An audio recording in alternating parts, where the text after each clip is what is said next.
अस्मद्गुरुचरणकमलेभ्यो नमो नमः। वागीशाद्या सुमनसः सर्वार्थानामुपक्रमे यन्नत्वा कृतकृत्या स्युः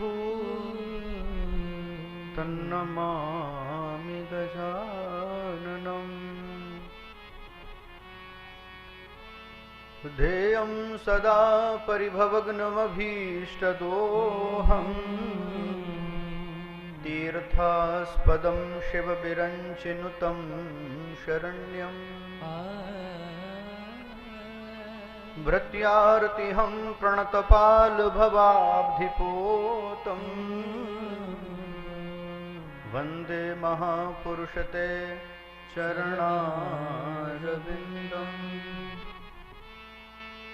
योऽन्तः प्रविश्य मम वाचमिमां प्रसुप्तां सञ्जीवयत्यखिलशक्तिधरस्वधाम्ना।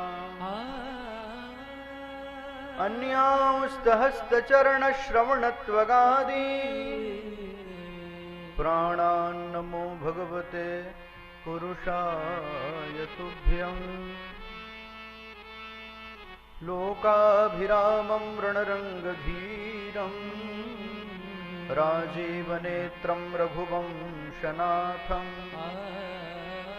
कारुण्यरूपं करुणाकरं तं श्रीरामचन्द्रं शरणं प्रपद्ये। अतुलितबलधामं स्वर्णशैलाभदेहं दनुजवनकृशानुं ज्ञानिनामग्रगण्यं सकलगुणनिधानं वानराणामधीशं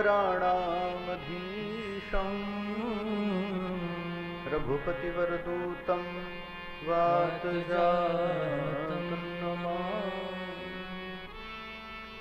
वाञ्छाकल्पतरुभ्यश्च कृपासिन्धुभ्यैव च पतितानां पावनेभ्यो वैष्णवेभ्यो नमो नमः। अज्ञानतिमिरान्धस्य ज्ञानाञ्जनशलाकया चक्षुरोन्मीलितं येन तस्मै श्रीगुरवे नमः। भक्ति भगवंत गुरु चतुरनाम बपुए इनके पद वंदन किए नाशत विघ्न अने। आइए हनुमंत विराजिए कथा कहूँ मति अनुसार प्रेम सहित गादी धरूं पधारिए पवन कुमार। सियावर रामचंद्र भगवान की जय हो। श्री वृंदावन बिहारी लाल की जय हो। श्री काशी विश्वनाथ भगवान की जय हो।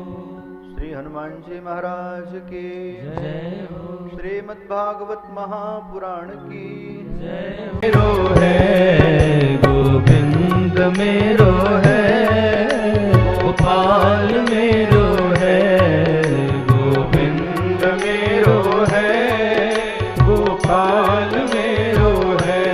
हाँ गोविंद मेरो है गोपाल मेरो है गोविंद मेरो है गोपाल मेरो है।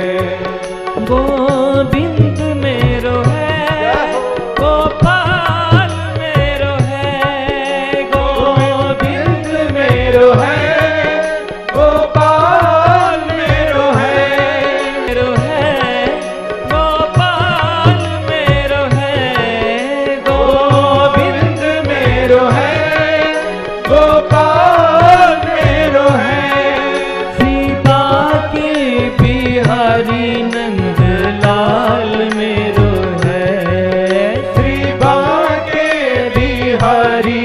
नंदलाल मेरो है, गोविंद मेरो है, गोपाल मेरो है, गोविंद मेरो है, गोपाल मेरो है।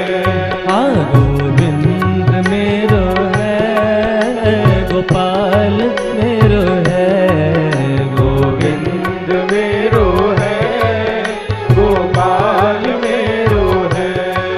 गोविंद मेरो है, गोपाल मेरो है, गोविंद मेरो है, गोपाल मेरो है।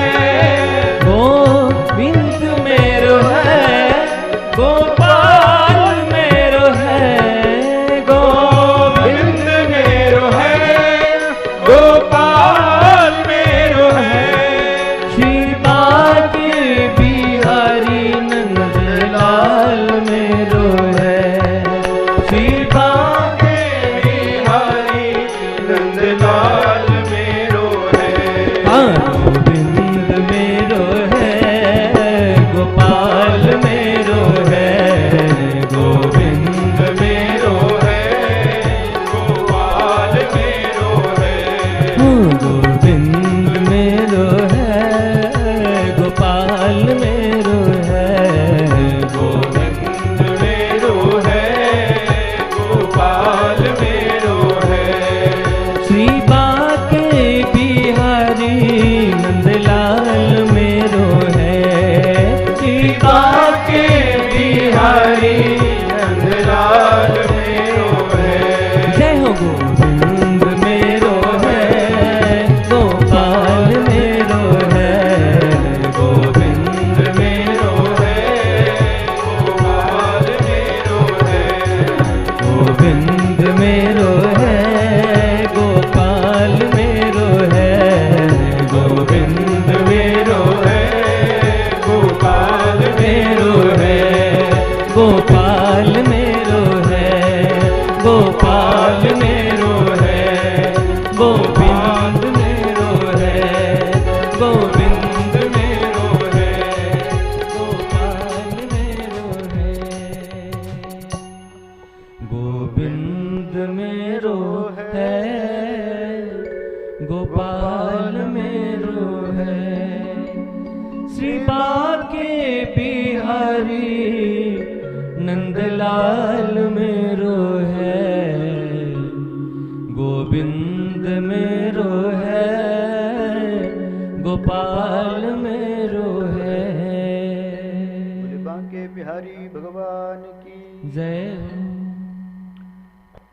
परम मंगल में अकारण करुणा वरुणालय सर्वेश्वरेश्वर भगवान भक्तवांछा कल्पतरु नंदनंदन ब्रजेंद्र नंदन श्री कृष्णचंद्र प्रभु की वांगमयी मूर्ति श्रीमद् भागवत महापुराण जी श्री हनुमान जी महाराज की भावपूर्ण उपस्थिति, अत्यंत पवित्र शांत वातावरण, ऐसे दिव्य वातावरण में व्यासपीठ के समक्ष विद्यमान भगवत कथा के रसिक जन, श्रद्धामयी मातृशक्ति, प्यारे भाई बहन, भगवान की मंगलमयी कृपा करुणा के परिणामतः हम लोग दिव्य श्रीमद् भागवत कथा का समास्वादन कर रहे हैं। कल के पावन प्रसंग में हम लोगों ने उत्तम कोटि के वक्ता और उत्तम कोटि के श्रोता के बारे में सुना। उत्तम कोटि के वक्ता हैं श्री सुखदेव स्वामी। वक्ता के विषय में क्या कहना, एक तो निर्विकारी, दूसरे व्यासात्मज, व्यास जी के पुत्र हैं, तीसरे साक्षात शंकर हैं, भगवान के अवतार हैं। सुखदेव जी भगवान शंकर के अवतार हैं। परीक्षित को काल से डर है और सुखदेव जी महाराज महाकाल के अवतार हैं, तो काल से तो महाकाल ही बचाएगा। तो वक्ता इस कोटि का है। श्रोता भी कोई साधारण नहीं है। गर्भ में ही जिसको भगवान का दर्शन हो गया हो, जिसका सीधा संपर्क संबंध भगवान से हो, महापुरुष हैं। ऐसे श्रोता और वक्ता के बीच का जो संवाद है, उच्च कोटि का संवाद है, वह मैं आपको निवेदन करूं। कल अंतिम में हम लोगों ने सुना कि परीक्षित जी को श्राप हुआ, 7वें दिन तक्षक नाम का नाक काटेगा। आचार्यों का ऐसा मानना है कि परीक्षित एक तो अभिमन्यु नंदन परीक्षित वो तो है ही हैं, हम सब भी परीक्षित ही हैं, सकल जीव परीक्षित है। हम सब जीवों को श्राप है कि 7वें दिन तक्षक नाम का नाक काटेगा।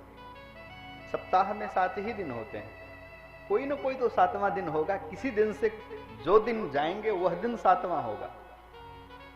तो अपने मृत्यु को मंगलमय बनाने के लिए जो सत प्रयास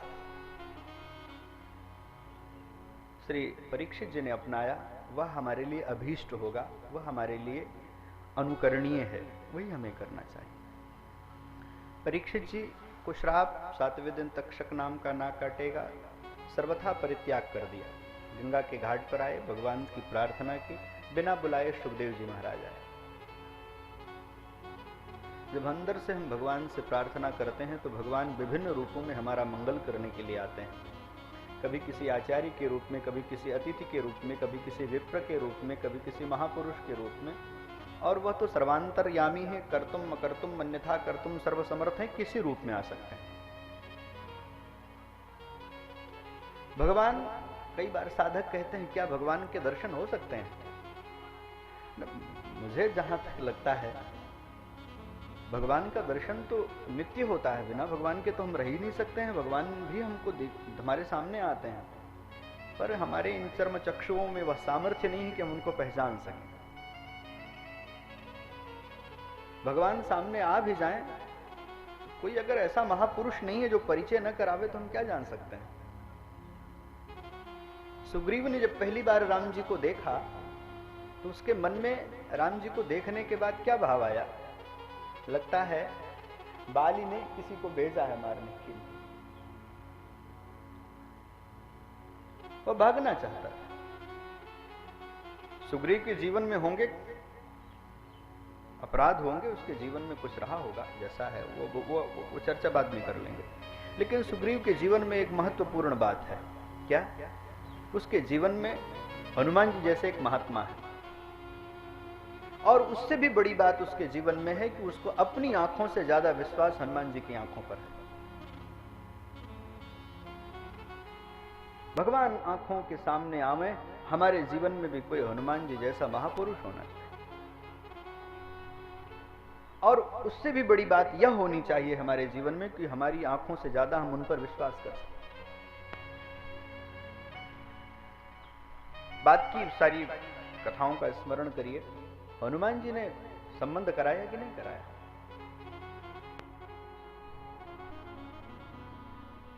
मैं प्रायः निवेदन करता हूं कि एक और जीवात्मा है और एक और परमात्मा है। हमने अपने कर्मों के कारण दूरी को काफी बना ली है। बीच में एक सदस्य है, उसी का नाम महात्मा है। इधर से परमात्मा का हाथ पकड़ता है, इधर से जीवात्मा का, दोनों का मिलन करा, यही महात्मा है। जीव ब्रह्म को का मिलन कराते हैं।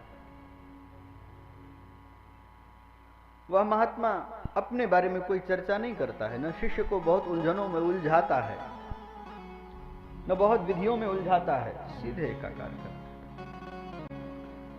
तो ऐसे सुखदेव जी महाराज महात्मा स्वरूप में आए और चरणों में प्रणाम किया परीक्षित ने, और कहा महाराज मेरे पास 7 दिन ही शेष हैं और मैं आपसे पूछना चाहता हूं कि जगत का कल्याण कैसे हो। इस जीवन का सबसे बड़ा कार्य क्या है? जीवन की सार्थकता किसमें है?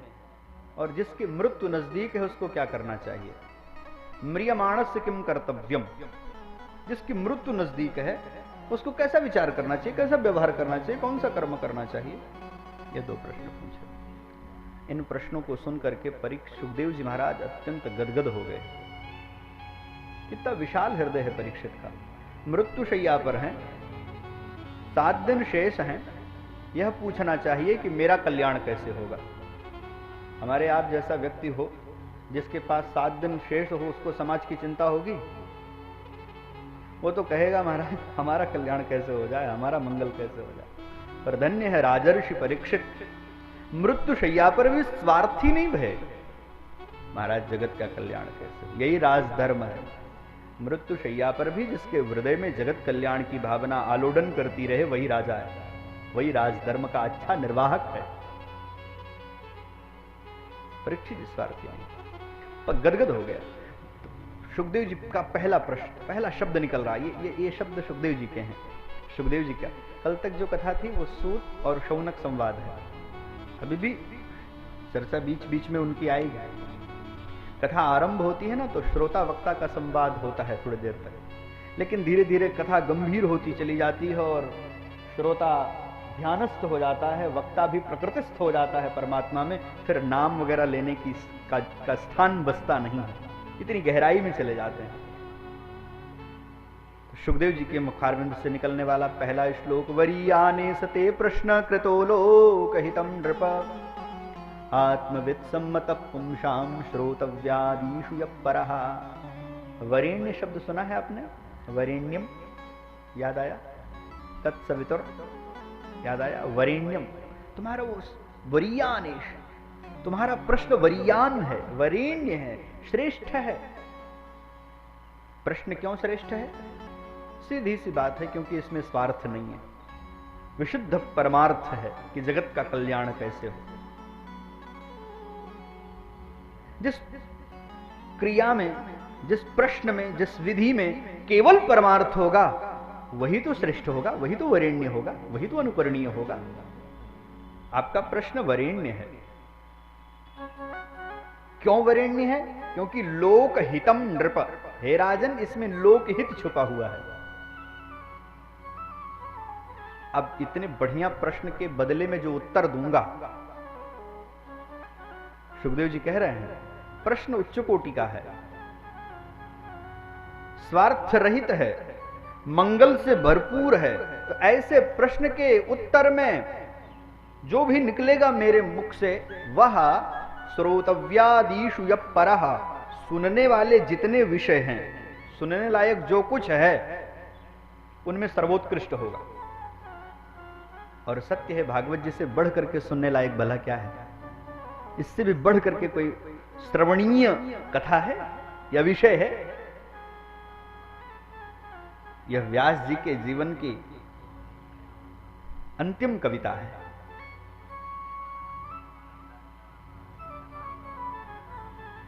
कोई साहित्य लेखन करे, ऐसे जरा साधारण तरीके से समझिए, या कोई कार्य आरंभ करे तो उसमें आयुजन्य कोई दोष हो सकते हैं या अनुभवहीनता रहेगी उसमें।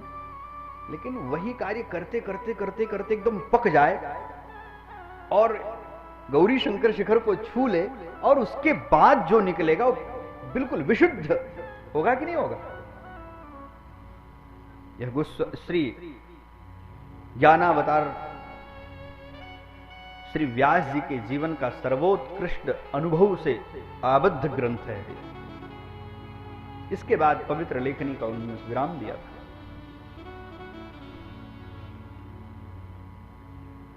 कह रहे हैं श्रोतव्यादीषु यः परः, आत्मविद सम्मतः, जो आत्मविद लोग हैं, ब्रह्मवेत्ता लोग हैं, उनकी इसमें सहमति रहेगी, इसलिए ध्यानपूर्वक श्रवण करो। राजन, जीव का परम कल्याण भगवान के भजन में, पर मनुष्य सारा समय व्यर्थ प्रपंच में समाप्त कर देता है। मनुष्य की औसतन आयु 100 वर्ष निर्धारित की गई है, एक लगभग शतायु, भगवान करे कोई शतायु होकर के जाए। अब तो ऐसे विकृत प्रकृति में 100 वर्ष जीना भी कठिन हो रहा है। मान लिया हमने तब भी 100 वर्ष, अब जरा हिसाब करिए। श्री सुखदेव स्वामी कह रहे हैं कि निद्रिया ह्रियते नक्तम, 100 वर्ष हमारी आयु है तो 50 वर्ष तो हम सो के गुजार देते हैं, रात को तो सोते हैं। अब बचे कितने? अपने जीवन का हिसाब लगाएं हम लोग, कहां हमारे एक एक श्वासें जा रही हैं। 50 वर्ष बचा जीवन का, अगर शतायु हैं तो। अब उस 50 वर्ष में कुछ तो नादानी नासमझी में चला गया, अल्पज्ञता में, और कुछ परिवार के भरण पोषण में, कुछ ज्ञानार्जन में, और जो थोड़ा समय बचता उसमें हम प्रपंच भी तो खूब ही कर लेते हैं, अनर्गल प्रपंच करते हैं। ऐसे में जीव का कल्याण कैसे संभव है? इसलिए राजन, इन संसार में रहते हुए इन विषयों से अगर समय मिले तो उसमें भगवान के मंगल में नाम का स्मरण करो। तस्मात् भारत सर्वात्मा भगवान ईश्वरो हरि ही, उन भगवान का स्मरण करना चाहिए।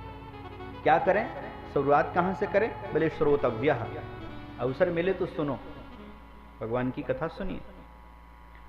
वक्ता न मिले तब बोले कीर्तन करिए, सहयोगी न मिले तब बोले स्मर्तव्यम, समय मिले तो भगवान का स्मरण करिए। देख लिए राजन, मानव जीवन का सर्वोत्कृष्ट लाभ यही है, ज्ञान से, भक्ति से अथवा निष्ठा पूर्वक अपने जीवन को ऐसा बना ले, ऐसी जीवन शैली कर ले कि अंतिम समय में उसको भगवान का स्मरण हो जाए। यही मनुष्य शरीर को प्राप्त करने की उपलब्धि होगी। भागवतकार स्वयं कह रहे हैं, जन्म लाभो परोपुंसाम अंते नारायण स्मृति ही।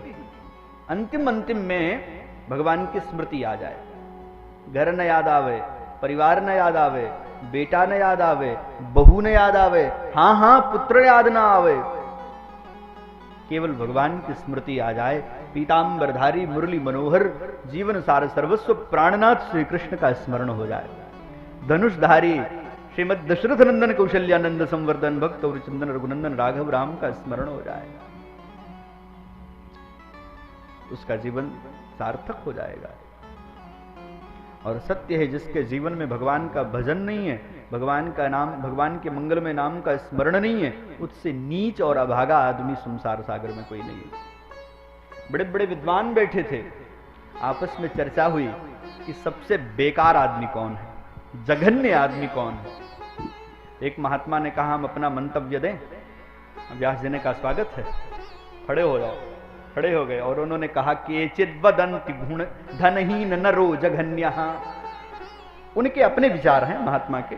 वो कह रहे हैं, मुझे ऐसा लग रहा है कि बेकार आदमी वो है जिसके पास कोई धन नहीं हो, माल मत्ता न हो, माल पानी न हो, बेकार आदमी वो है। व्यास जी ने कहा, थोड़ा कुछ समझ में बात आई नहीं, और कोई कुछ कहना चाहता है? एक और खड़े हुए, बड़ी पकी पकी दाढ़ी, दिव्य ललाट, तिलकधारी महात्मा बोले, हाँ मैं कुछ कहना चाहता हूं। क्या? बोले, केचिद वदंति गुणहीन नरो जघन्य। मेरी दृष्टि में धन वाली बात भी नहीं समझ, मेरी दृष्टि में यह है कि जिसके पास कोई गुण न हो, कोई कला न हो, सबसे बेकार आदमी वो है। व्यास जी ने कहा, थोड़ी बात ठीक है, लेकिन पूरी तरह मैं सहमत नहीं हूं इससे। तो लोग बड़े बड़े महात्माओं ने कहा, आप ही बता दीजिए। तो व्यास जी खड़े हो गए सभा में, बोले, हम बता रहे हैं सबसे बेकार आदमी कौन है। व्यास जी कह रहे हैं, व्यासो वदत्यखिल शास्त्र विचार दक्ष। अखिल शास्त्र विचार दक्ष हैं, ये जो बोलेंगे प्रमाण होगा। तो सबसे बेकार आदमी कौन है? व्यास जी के मुख से निकला, नारायण स्मरणहीन नरो जघन्य। नारायण स्मरणहीन, जिसके जीवन में भगवान का भजन नहीं है, जो भगवान के भजन से हीन है, सबसे बेकार आदमी वही है। इसलिए जीवन का परम लाभ है कि भगवान का स्मरण हो जाए। श्री सुखदेव जी कहते हैं, भैया मैं दूसरे को क्या कहूं, मैं तो निर्गुण निराकार में रमण करने वाला था, मैं तो समाधि में लगा रहता था, लेकिन भगवान के मंगल में भाव से भरे हुए भागवत के श्लोकों को जब सुना तो मेरा मन उस निर्गुण निराकार से हट करके सगुण साकार श्री कृष्ण में लग गया। परिनिष्ठतोपि नैर्गुण्य उत्तम श्लोक लीलया गृहीत चेता राजर्षे आख्यानम यदधीतवान। मैंने भागवत के श्लोकों को सुना, मेरा मन वहां से हट करके कृष्ण में लग गया। ये कृष्ण की कथा में बड़ी सामर्थ्य है, संसार से मन को खींच करके कृष्ण में लगा देती है कथा। मैंने अपने पिता से इस कथा को पढ़ा है, तो मेरे पिता भी हैं, मेरे गुरु भी हैं श्री व्यास जी महाराज। मैंने उनसे कथा पढ़ी है, मैं आपको यथाधीतम यथामति, जैसा मैंने पढ़ा है वैसे मैं आपको श्रीमद् भागवत कथा सुनाऊंगा। मैंने उनसे पढ़ा है। सज्जनों, उस सभा में, परीक्षित जी के उस सभा में व्यास जी भी बैठे थे। अब जरा कल्पना करिए, पता नहीं उस भाव को आप समझ पाएंगे कि नहीं समझ पाएंगे। सुखदेव जी कथा कहने जा रहे हैं और लाखों लाख महात्मा बैठे हैं, परीक्षित जी बैठे हैं, सब कातर दृष्टि से देख ही रहे हैं और परीक्षित जी सुनने के लिए आतुर हैं। सुखदेव जी कह रहे हैं सुनाऊंगा तो श्रीमद् भागवत सुनाऊंगा, पर कौन सी कथा सुनाऊंगा? बोले मैंने इनसे पढ़ी है, मेरे गुरु जी भी हैं, मेरे पिताजी भी हैं। उस पिता के मन में या उस गुरु के मन में कितना आनंद आया होगा, शायद भाव से भर गए होंगे, आंख में आंसू आ गए होंगे, गौरवान्वित अनुभव कर रहे होंगे और उस सभा में उन आंसुओं को छुपाने की कोशिश भी कर रहे होंगे। कोई बहुत बड़े पद पे चला जाए, उसको बहुत बड़ा सम्मान मिल जाए और वह उसी भीड़ में से एक व्यक्ति का नाम ले ले और कह दे इनके कारण मैं आज सम्मानित हो रहा हूं, सबकी दृष्टि उधर चली जाएगी कि नहीं जाएगी? उससे ज्यादा सम्मान उसके लिए उस सबके हृदय में आ जाएगा कि नहीं आ जाएगा? व्यास जी आनंद में भर गए और उन्होंने कहा, सुखदेव जी ने कहा, परीक्षित डरो मत, तुम्हारे पास 7 दिन है, मैं तुमको भागवत सुनाऊंगा। किसी ने पूछा परीक्षित को क्यों सुनाओगे? राजा हैं इसलिए? कि उनको आवश्यकता है इसलिए सुनाऊंगा। और कोई कारण के सबसे बड़ा कारण यह है कि महापौरुषिको भगवान, आपका संबंध भगवान से, इसलिए मैं आपको कथा सुनाऊंगा। आशय, भगवान की कृपा के बगैर कथा तो संभव नहीं है, बाकी और कुछ संभव हो जाए राम जी जाने, लेकिन भगवान की निश्चित ही अकारण करुणा होती है जिस परिवार पर अथवा तो जिस जीव पर, उसको ही भगवान की मंगलमयी कथा सुनने का परम सौभाग्य प्राप्त होता है, यह निश्चित है। हमारे एक महात्मा है, वो बढ़िया बात कहते हैं, सरलतम तरीके से कहते हैं। वो कहते हैं जैसे जनता जिसको चुनती है वो पार्लियामेंट में बैठते हैं और भगवान जिनको चुनते हैं वो कथा पंडाल में बैठ के कथा सुनते हैं। जनता के द्वारा सिलेक्टेड लोग पार्लियामेंट में, भगवान के द्वारा सिलेक्टेड लोग कथा पंडाल में बैठ करके कथा सुनते हैं। ये भगवान के द्वारा, वरना आप सब अनुभवी व्यक्ति हैं, संभव है समय निकालना। भगवान ही कि उस झंझावात से, उस प्रपंच से पता नहीं कैसे खींच के ले आए। यहां ना आए होते कुछ न कुछ तो चल ही रहा होता। गोविंद की कृपा है और केवल श्रोताओं पर ही कृपा नहीं है सज्जनों, मुझ जैसे वक्ताओं पर तो ठाकुर जी की बड़ी कृपा है। अगर श्रोता का पुण्योदय न हो तो वक्ता कथा कह ही नहीं सकता है। पोथी जी तो हमारे पास 365 दिन रहती है, पर जब तक किसी श्रोता का भाग्योदय न हो तब तक स्वाध्याय तो कर सकते हैं, पर इस प्रकार से बैठ करके एकाग्रचित्त होकर के भगवत कथा का पारायण कैसे कर सकते हैं? तो आपके पुण्य से हम लोगों को भी गोता लगाने को मिल जाता है। अब वक्ताओं को यह भ्रम नहीं होना चाहिए कि हम सुना रहे हैं, तो श्रोताओं का पुण्य है कि तुम्हारी वाणी धन्य करने का अवसर दे दिया उन्होंने। जान रहे, आप डरो मत, आपके पास 7 दिन है और 7 दिन तो बहुत होते हैं। राजा खटवांग एक मुहूर्त का सही सदुपयोग किए और परम पिता परमेश्वर के धाम चले गए। राजा खटवांग सूर्यवंशी राजा हैं। खटवांग देवासुर संग्राम में देवताओं की बड़ी सहायता की तो देवता प्रसन्न हो गए। खटवांग ने कहा कि मैं आपसे कुछ जानना चाहता हूँ। देवताओं ने कहा जो पूछना चाहो पूछ लो। खटवांग ने कहा मेरी आयु कितनी शेष है? पता चला महाराज इसके बाद 1 मुहूर्त की आयु बची है बस। राजा खटवांग ने उसका सर्वतो भावेन भगवान के श्री चरणों में सर्वस्व समर्पण करके एकाकार हो गए, एकाग्रचित्त हो गए, परिणाम भगवत प्राप्ति हो गई। ध्यान रहे, खटवांगो नाम राजर्षि ज्ञात्वे यत्या मिहायुषः मुहूर्तवात् सर्वमुत्सृज्य गतवान भयम हरिहि। यह मानो सुखदेव स्वामी की घोषणा है कि जीव अपना कल्याण 1 मुहूर्त में कर सकता है, 1 क्षण में अपना जीव अपना कल्याण कर सकता है। बसरते वह सर्वतोभावेन श्री कृष्ण के चरणों में अपनी प्रणति कर दे। राजन, जब एक मुहूर्त में खट्वांग का उद्धार हो सकता है तो आपके पास 7 दिन है, इसलिए आप अपने मन से भय निकाल दें, निर्भय होकर के भगवान की कथा का रसपान करें। कुशल वैद्य आधा रोग तो अपने शब्दों से हर लेता है। अच्छा डॉक्टर जो होता है वो इंजेक्शन दे न दे, दवा दे न दे, और ऐसे नाड़ी पकड़ता है और मुस्कुराते हुए 2-4 शब्द कह देता है तो रोगी का मनोभाव बढ़ जाता है। और कुछ तो आजकल तो डरा के पैसा लेने वाले लोग हैं। अच्छा वकील, अच्छा डॉक्टर डराता नहीं है। आजकल तो लोग सोचते हैं कि इतना डरेगा तो पैसा देगा। अरे आधे घंटे पहले नहीं आए होते तो गड़बड़ हो जाता। भले महाराज 10 मिनट पहले ही इस अवस्था पर ही, आधे घंटे पहले तो मैं स्वस्थ था, कैसे आ जाता। ऐसी दशा है।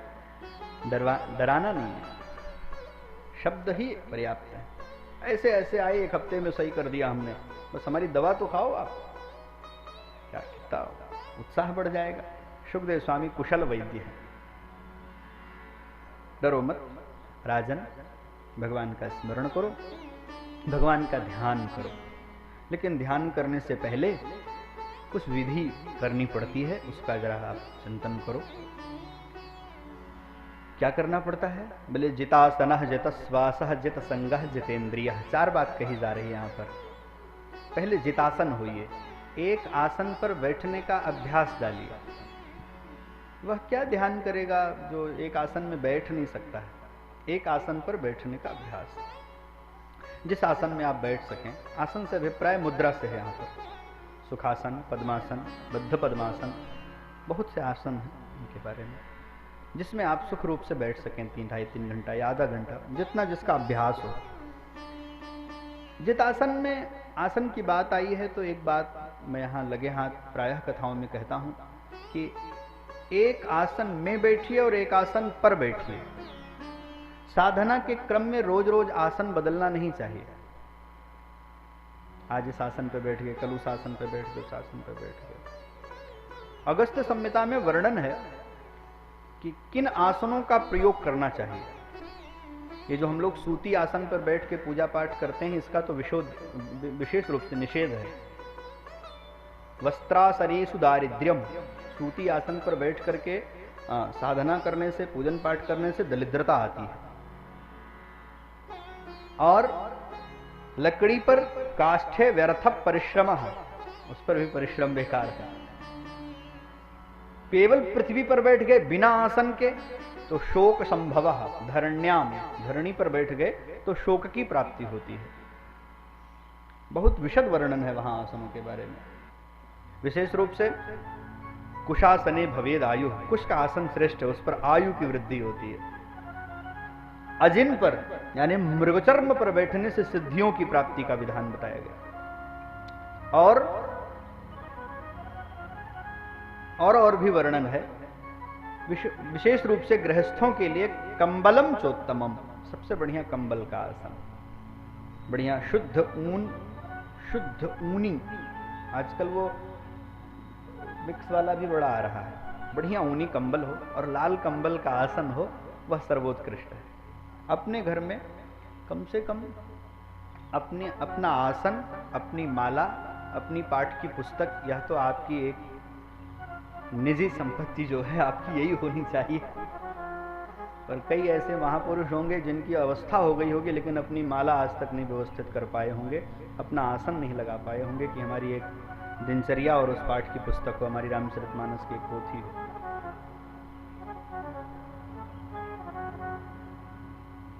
कुछ तो साधना जीवन में होनी चाहिए। सभी द्विजातियों को, यज्ञोपवीत धारण करने वालों को पहली बात तो धारण करना चाहिए, तिलक करना चाहिए, आचमन, प्राणायाम और कम से कम सूर्यार्घ्य देने के बाद 1 माला गायत्री और 5 दोहा रामचरितमानस का नित्य पाठ करना चाहिए। इतनी तो दिनचर्या आपकी होनी ही चाहिए। आप कितने भी व्यस्ततम जीवन में जी रहे हैं, अगर इतना समय नहीं निकाल सकते हैं तो यह बात ठीक नहीं है। कभी आपने साधना की थी, उसका परिणाम है कि भगवान ने आपको मनुष्य शरीर दिया है, छत दी है, 2 वक्त की रोटी दी है, स्वस्थ शरीर दिया है, और जो जो भगवान ने जिसके कर्मानुसार जो दिया है वह आपके गत जन्म के पुण्यों का परिणाम है। ऐसा न हो कि वह छिन जाए, इसके लिए हमेशा सब प्रयास करते रहना चाहिए। जैसे साइकिल है, गति दी गई है पहले तब चल रही है, गति देना बंद कर देंगे तो लड़खड़ा जाएंगे, ध्यान रहे। इसलिए जितासन, एक आसन में बैठिए, एक आसन पर बैठिए।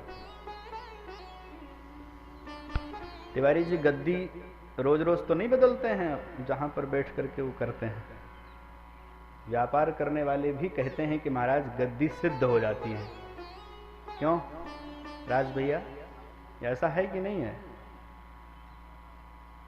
ये हमारी गद्दी है, उसकी पूजा करते हैं लोग दीपावली इत्यादि को, धनतेरस इत्यादि को उसकी पूजा, क्योंकि ये वृत्ति करते करते गद्दी सिद्ध हो गई।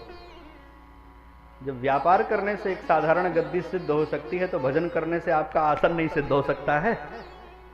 आपका आसन भी सिद्ध हो जाएगा। एक आसन पर रोज बैठ करके साधना करोगे ना। एक ऐसी सहज बात बताऊं, एक खाट पर, नई खाट एक दिन मिले सोने के लिए, तो थोड़ी देर नींद नहीं आती है उस पर, लेकिन अपनी रोज वाली पे ना बड़ी सहजता का अनुभव होता है। रोज वाली खाट पर, रोज वाले कंबल पर, रोज वाले बिछौने पर बड़ा सहज लगता है। तुरंत गए और उसमें हम, क्योंकि हमारा रोज का है उससे। वैसे ही साधना में भी आपका आसन, आपकी माला, आप अपने आसन पर बैठेंगे ना तो हो सकता है दूसरे आसन में ध्यानस्थ होने में, प्रकृतिस्थ होने में समय लगता होगा, अपने आसन में थोड़ी जल्दी लग जाएगा। मेरे भाव को समझने के लिए मैं क्या कहना चाह रहा हूं। इसलिए जितासना, जितश्वास, इसके बाद श्वास पर नियंत्रण करिए, प्राणायाम करिए। प्राणायाम अति आवश्यक है। रेचक, कुंभक, पूरक, अनुलोम विलोम, भस्त्रिका, कपालभाति, जो आपके शरीर को बर्दाश्त हो या जो कर सकते हैं सहजता से, ऐसा प्राणायाम करिए। तो पहली विधि आसन जीतिए, दूसरा कार्य प्राणायाम करिए, तीसरी बात है जित संगः, असंग होइए, एकांत में बैठने का अभ्यास करिए।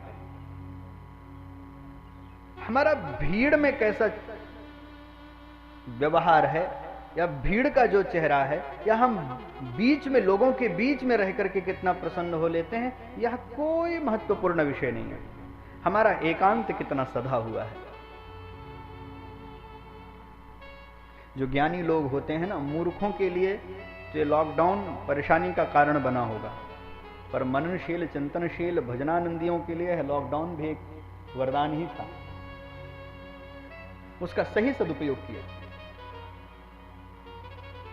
इसलिए एकांत में बैठने का अभ्यास। आपको मैं बताऊं, बड़ी विनम्रता से कह रहा हूं, अन्यथा मत लीजिएगा। हमारे यहाँ कथा को छोड़ करके, सत्संग को छोड़ करके बाकी कहीं भीड़ भाड़ में जाने की मनाही ही है। मंदिर में भी बहुत देर तक नहीं बैठना चाहिए। ये गुरुजनों के पास में भी एकांत में बहुत देर तक नहीं बैठना चाहिए। हाँ, मंदिर में बैठे हैं, चले गए दर्शन करने के लिए, बड़े पवित्र भाव से गए, दर्शन कर लिए, बस वह बाकी झांकी आंखों के माध्यम से हृदय में उतारिए, आइए बाहर।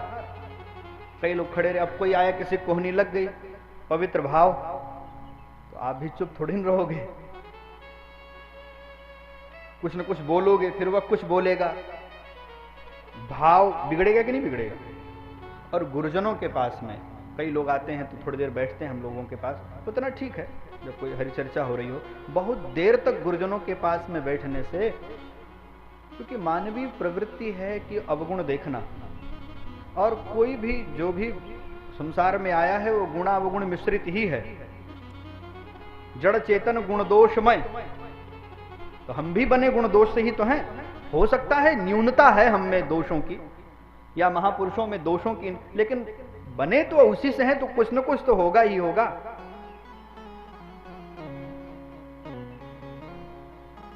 उसी एक दोष को देख लेंगे, अश्रद्धा उत्पन्न हो जाएगी। इसलिए बहुत देर तक वहां भी नहीं बैठना चाहिए। दंड प्रणाम किए, आशीर्वाद लिए, चले गए। कथा में ठीक है, सत्संग में ठीक है,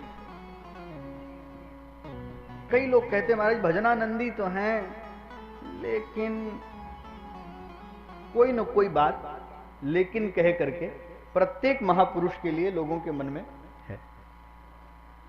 अब कहां तक कहोगे? मनुष्य हैं, मनुज रूप में हैं, तो जो मनुजता के दोष हैं वह तो होंगे ही होंगे, वो कहां चले जाएंगे?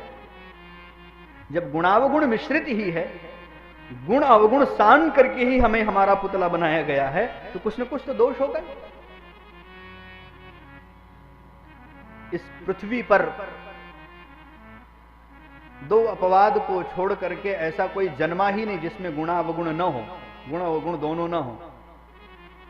एक आचार्यों का कहना है, एक मंथरा है जिसमें कोई गुण नहीं है, और एक भरत जी हैं जिसमें कोई अवगुण नहीं है। इनको छोड़ करके, इनके अतिरिक्त सब में गुण अवगुण है। इसलिए जित संगाह, एकांत में बैठिए। तीसरी बात यह हुई। चौथी बात, जितेंद्रिय, अपने इंद्रियों को अपने वश में करो। इन इंद्रियों को धीरे धीरे अपने वश में करो।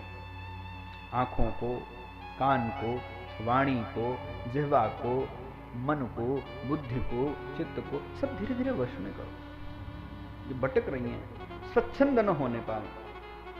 इंद्रियां ही हमारे दुख का कारण है। शंकराचार्य भगवान से पूछा गया, जीव का सबसे बड़ा शत्रु कौन है? जीव का सबसे बड़ा शत्रु कौन है? शंकराचार्य स्वामी कहते हैं, शंकराचार्य भगवान कहते हैं, शत्रवः निजेंद्रियाणि। जीव की सबसे बड़ी शत्रु उसकी निज की इंद्रियां हैं। तब जब हमारे वश में न रहे तब। मित्र कौन है जीव का? बोले मित्राप निजेंद्रियाणि। हमारी निज की इंद्रियां ही हमारी मित्र हैं, वो जब हमारे वश में रहें तब। स्टेयरिंग हमारे वश में है, घोड़े की लगाम हमारे वश में है, तब हम जहां जहां जाना चाहेंगे वहां जा सकते हैं। लेकिन गाड़ी हो, स्टेयरिंग फेल हो जाए और हमको बिठा दिया जाए उस पे, बिना लगाम के घोड़े पर बिठा दिया जाए, हमें जाना गोसाईगंज, वो ले जाएगा अकबरपुर, अपनी स्वतंत्रता। इसलिए इंद्रियों को वश में करो। और विशेष रूप से साधकों से मैं प्रार्थना भरे शब्दों में कह रहा हूं कि आंखों को तो बिल्कुल वश में करो। आंखों को बिल्कुल वश में करो। कान को अपने वश में करो।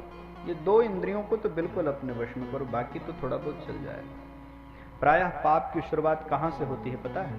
आंखों से होती है। हम कुछ देखते हैं, मन में लालच उत्पन्न होता है, हाथ पैर उधर जाते हैं, हाथ उसको उठाते हैं, जिह्वा स्वाद लेती है, पकड़े जाते हैं, पीठ पर डंडे पड़ते हैं, आंखें रोती हैं।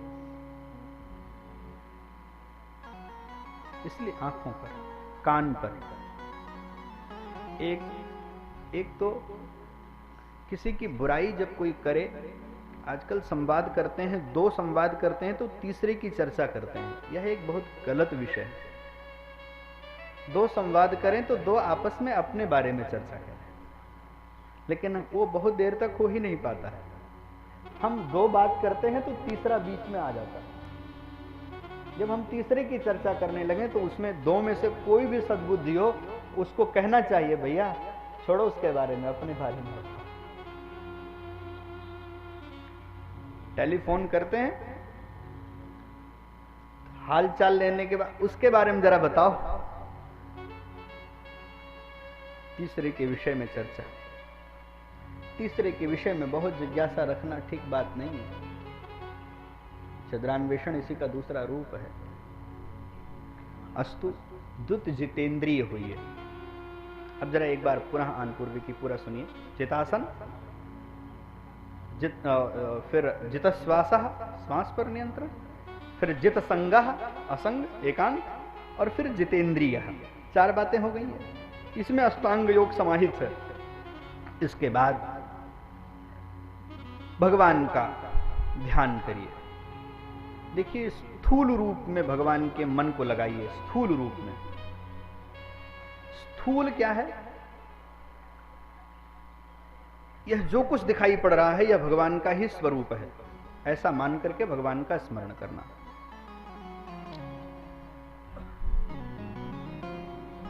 नीचे अतल वितल सुतल रसातल तलातल महातल और पाताल, ऊपर भूलोक भुवरलोक स्वरलोक महरलोक जनलोक तपलोक वैकुंठ और यह धरा पृथ्वी, यह सब भगवान का ही एक श्री विग्रह है। और ये जितने वृक्ष हैं यह भगवान के रोए हैं, ये जितनी नदियां हैं यह भगवान की नाड़ियां हैं। ऐसा मान करके विश्व रूप में भगवान का स्मरण करना, इसको स्थूल ध्यान कहते हैं। इसी को गोस्वामी तुलसीदास जी ने एक चौपाई में बड़े सहजता से कह दिया। सिया राम मैं सब जग जानी, सिया राम मैं सब जग जानी,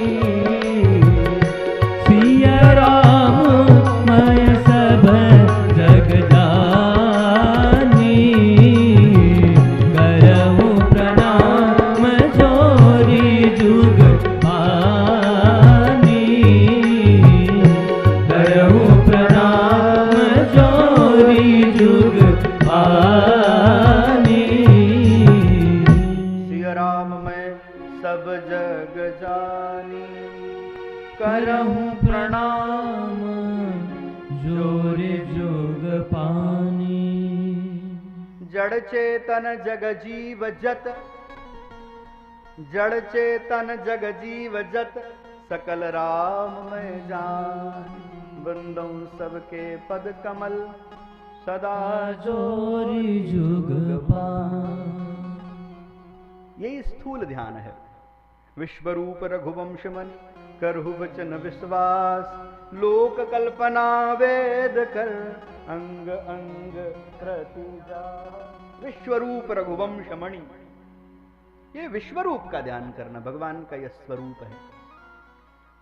उसमें पाताल भगवान के तलवे हैं, सत्यलोक सहस्त्र सिर हैं, नाभिसर आकाश, महरलोक में ग्रीवा है, जनलोक में मुख है, सुतल में घुटने हैं, भूलोक पेड़ू है, रसातल भगवान की एड़ियां हैं, महातल गुल्फ हैं, स्वर्गलोक भगवान का उरस्थल है, और तलातल जंगे हैं, तपलोक ललाट है। इस प्रकार से मुख अग्नि, यह अग्नि ही भगवान का मुख है। नेत्र अंतरिक्ष हैं, पलकें रात दिन हैं, जिह्वा रस है, तालु जल है, ब्रह्मरंध्र वेद है। इस प्रकार से विराट परमात्मा का स्मरण करना, इसको स्थूल ध्यान कहते हैं। फिर ध्यान धीरे धीरे आगे बढ़े, फिर धीरे धीरे सूक्ष्म ध्यान की विधि आ जाती है। सूक्ष्म ध्यान किसको कहते हैं? हमारे हृदय में अंगुष्ठ मात्र के परमात्मा का आविर्भाव हो जाए, शंख चक्र गदा पद्मधारी, उसको सूक्ष्म ध्यान कहते हैं। सूक्ष्म ध्यान में साधक अपने हृदय में भगवान का स्मरण करता है। हमारे हृदय में भगवान आ जाए, इसको मानसी पूजा कहते हैं। सज्जनों,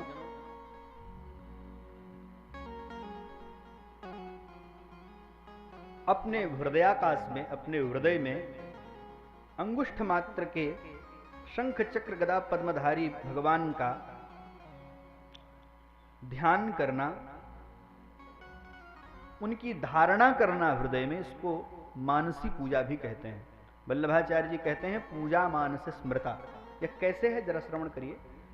इसमें स्थान शुद्धि की आवश्यकता नहीं, शरीर शुद्धि की आवश्यकता नहीं, काल शुद्धि की आवश्यकता नहीं, कहीं भी किया जा सकता है। 4 बजे उठ जाइए,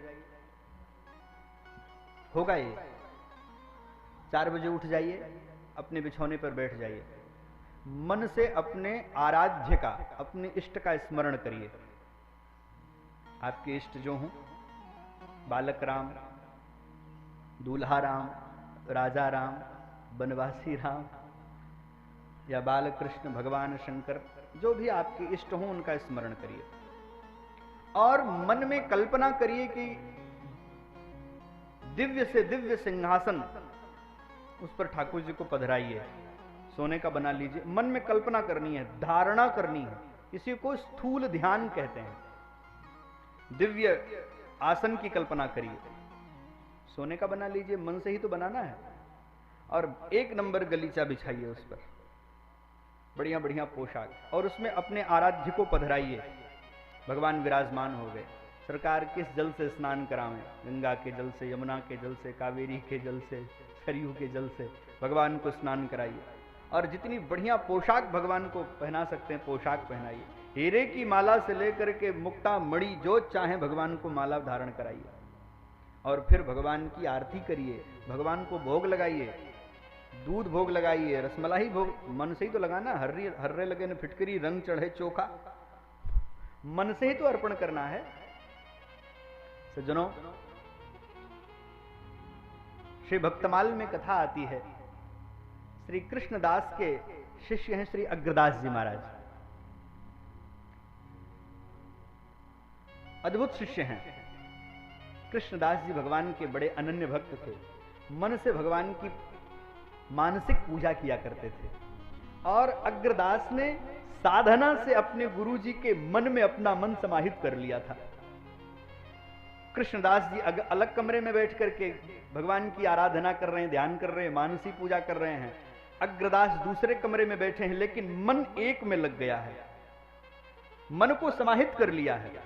और एक दिन कृष्णदास जी ने भगवान श्री कृष्ण का श्रृंगार किया, आरती की, और उनको बढ़िया केसर पिस्ता से युक्त खीर भोग लगाई। और खीर भोग लगाते लगाते, भोग लगाया ही था कि आचमनी करानी हुई तो हाथ लग गया खीर के कटोरे में। भगवान पा रहे थे, खीर गिर गई।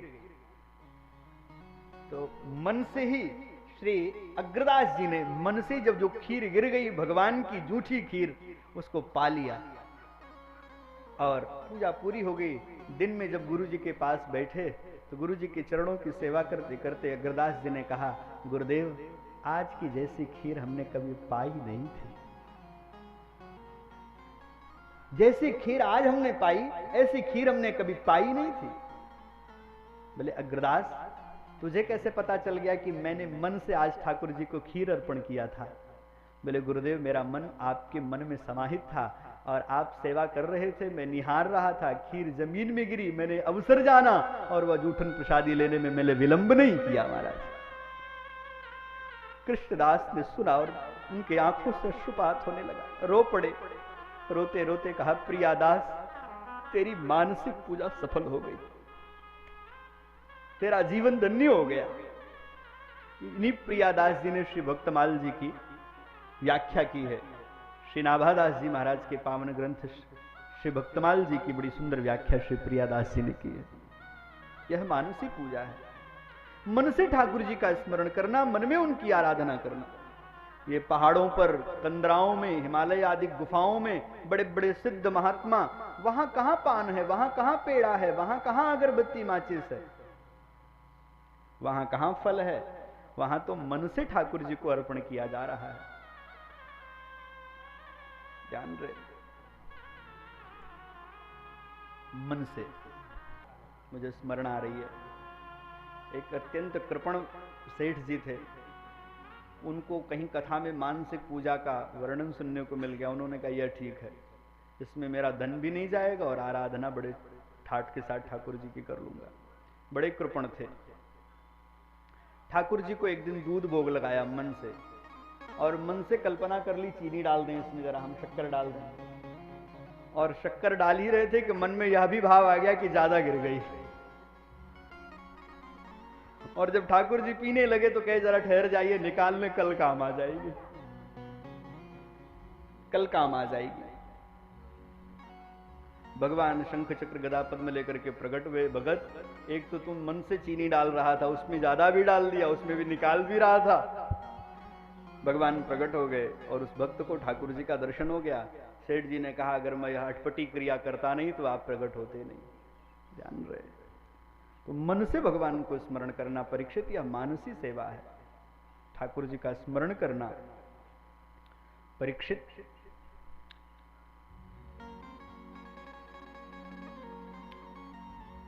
भगवान का स्मरण करना चाहिए। उनके सौंदर्य का क्या कहना, उनकी 4 भुजाएं हैं, उनमें शंख चक्र गदा पद्म सदैव सुशोभित होता रहता है। उनके मुख पर सदैव मुस्कुराहट की छवि बनी रहती है। यहाँ 2 श्लोकों में भगवान के अनुपम श्रृंगार का वर्णन श्री सुखदेव स्वामी कर रहे हैं। उनके शरीर पर कदम्ब के केसर की तरफ पीत वस्त्र सदैव जलजलाता रहता है। उनके सारे अंगों में विभिन्न विभिन्न आभूषण अलंकृत हैं। उनके वक्षस्थल पर सदैव प्रमुदित रहने वाली, कभी मुरझाने वाली नहीं, सदैव खिली खिली वनमाला पड़ी रहती है। उनके हृदय पर श्रीवत्स चिन्ह एक सुनहरी रेखा है, विशाल भुजदंड है, उन्नत ललाट है, सुंदर ग्रीवा है और सुंदर कपोल, सुंदर नासिका का वर्णन किया है।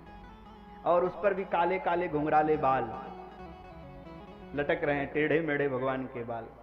ये टेढ़े मेढ़े बाल को देख करके आचार्यों का मन होता है मानो भगवान के टेढ़े टेढ़े बाल कह रहे हैं, मानो भगवान कह रहे हैं। बोले ए जग दुनिया के टेढ़े मेढ़े लोग, ए दुष्ट प्रकृति के लोगों, टेढ़े लोगों, मेरे काले टेढ़े टेढ़े बालों को देख रहे हो? अगर मैं इनको अपने सिर पे बैठा सकता हूं तो तुम चाहे जितने टेढ़े हो एक बार आ जाओ, मैं तुमको भी अपने सिर पे बैठा लूंगा। या भगवान के काले काले टेढ़े टेढ़े बाल, अलकावलियां मानो या हमको सुनिश्चित कर रही हैं।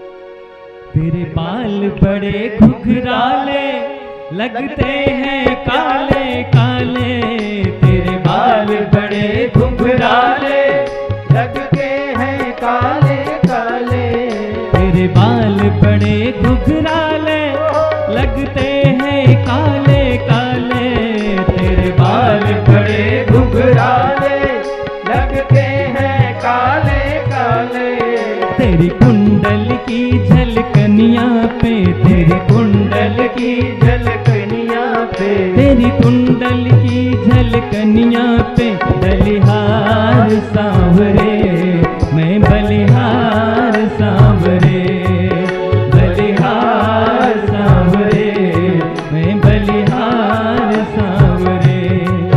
तेरी मंद मंद मुस्कनिया पे, तेरी मंद मंद मुस्कनिया पे, तेरी मंद मंद मुस्कनिया पे, तेरी मंद मंद मुस्कनिया पे बलिहार सांवरे, मैं बलिहार सांवरे, बलिहार सांवरे, बलिहार सांवरे।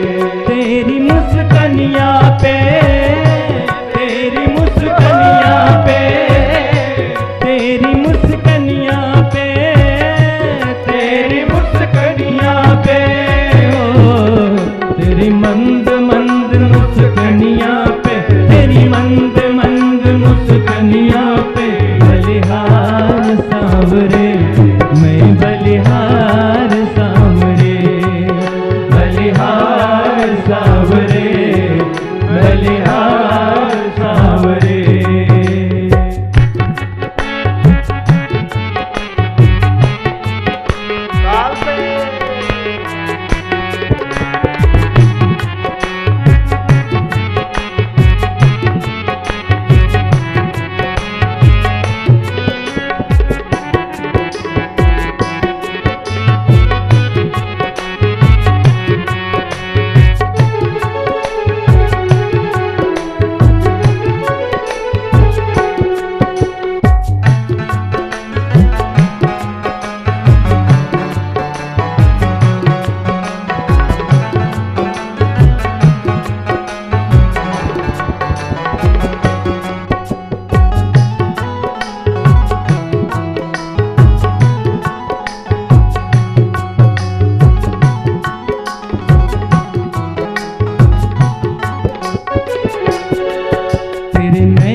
गजरारे मटके हैं कारे कारे, तेरे नैन अजब गजरारे मटके हैं कारे कारे, तेरे नैन अजब गजरारे मटके हैं कारे कारे, तेरे नैन अजब गजरारे मटके हैं कारे कारे, तेरे नैन अजब गजरारे मटके हैं कारे कारे,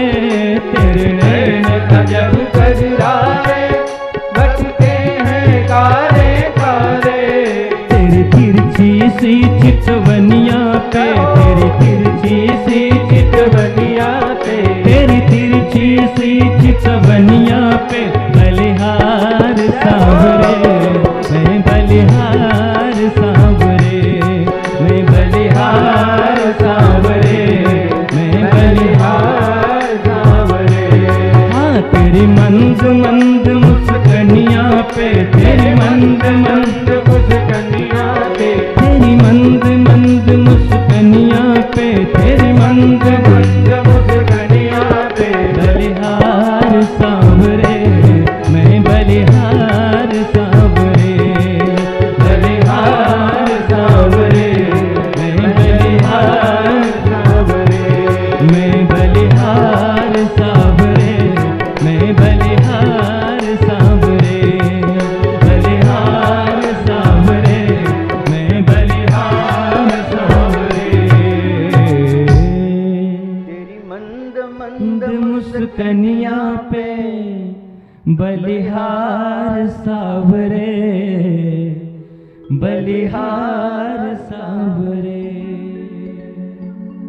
यह जो भाव है वह एकदम भागवत के श्लोक से मिलता जुलता है। सुस्मितम भावयेन मुखम, श्री सुखदेव स्वामी गा रहे हैं। अब हम लोग हिंदी में गा देते हैं, सुखदेव स्वामी जरा संस्कृत में गाते हैं। झूम के कह रहे हैं सुस्मितम, आपका वह मंद मंद मुस्कुराता हुआ चेहरा, मैं सदैव उसका ध्यान करता रहूं। साधक की साधना जब तक पूरी न हो जाए, जब तक भगवान का दर्शन न हो जाए, तब तक भगवान का यह स्वरूप सदैव अपने हृदय में चलाते रहना चाहिए, ध्यान करते रहना चाहिए। इस प्रकार से जो भगवान का ध्यान करते हैं, अन्य किसी का ध्यान नहीं करते हैं, मरण धर्मा म्रियमाण पुरुषों को इसी प्रकार से अंदर बाहर दोनों प्रकार से, बाहर विश्व परमात्मा का, अंदर अंगुष्ठ मात्र के परमात्मा को जो ध्यान करते हैं वह मृत्यु भय शून्य हो जाते हैं और भगवान के धाम की प्राप्ति हो जाती है। यही म्रियमाण व्यक्ति के जीवन का कर्तव्य है। जिसकी मृत्यु नजदीक है उसको यही करना चाहिए, बाहर अंदर बाहर भगवान का ध्यान करना चाहिए। राजन, इस प्रकार से जो ध्यान करते हैं वह योगी की कक्षा में आ जाते हैं और उनको अपना शरीर छोड़ने के लिए दुख नहीं होता है। वो जब चाहते हैं अपना शरीर छोड़ देते हैं। दुख कब होता है? सच बताइए, एक कुर्सी पे आप बैठे हों और आप अपने से उठ जाइए, एक दृश्य यह है, और एक कोई हाथ पकड़ के आपको उठावे बरजोरी, दुख कब होगा? जब कोई घसीटेगा, पकड़ेगा, तब दुख होगा। और अपने आप उठ जाइए तब कोई दुख नहीं। वैसे ही एक शरीर है, जब हमसे बरजोरी छुड़ाया जाता है तो पीड़ा होती है। सहज छूट जाए और छोड़ने के लिए तैयार रहें या हम मन से छोड़ ही दें तो काहे का डर, काहे की चिंता, काहे की पीड़ा। पर हम छोड़ना नहीं चाहते, हमें तो बिल्कुल छुड़ाया जाता है। योगी लोग अपने प्राण कैसे छोड़ते हैं पता है आपको? वो जब चाहते हैं, जहां चाहते हैं, अपने प्राणों का उत्सर्जन कर देते हैं। सज्जनों, योगी लोग जब अपना प्राण छोड़ना चाहते हैं, बहुत ध्यानपूर्वक श्रवण करिएगा, तो कहीं एकांत में स्थिर आसन पर बैठ जाते हैं, अपने मन के द्वारा इंद्रियों पर संयम करते हैं, फिर बुद्धि के द्वारा मन को नियमित करते हैं, तदंतर मन के साथ बुद्धि को, क्षेत्रज्ञ यानी आत्मा को अंतरात्मा में लीन कर देते हैं और अंतरात्मा को परमात्मा में लीन कर देते हैं। यह विधि है। ब्रह्मनिष्ठ लोग जब प्राण छोड़ना चाहते हैं तो एकांत में जाते हैं और अपने एड़ी से अपने मल द्वार को दबाते हैं और अपने प्राणवायु को ऊपर लाते हैं। हमारे